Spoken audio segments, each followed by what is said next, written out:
Alam naman naming lahat na may gusto ka kay Princess eh. Kahit wala akong sabihin. Ang lungkot nga eh. Kahit nagpapagamit ka sa kanya, hanggang BFF ka lang. Ay nako, I know we're sisters through thick and thin, pero hindi ko kayo masasamahan sa trip nyo ngayon. Wala kayong kuryente doon. Walang tao mabubuhay doon, no? Eh, hindi naman tao yan si Princess. Hindi ako nagjo-joke, ha?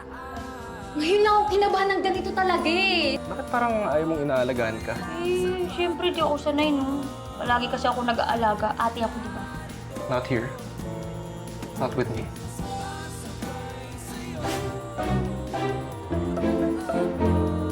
Eto na ang pagkakataon na hinihintay ko.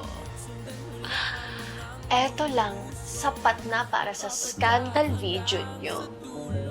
Ay, nako, Princess. Papadyak hanggang sa dulo.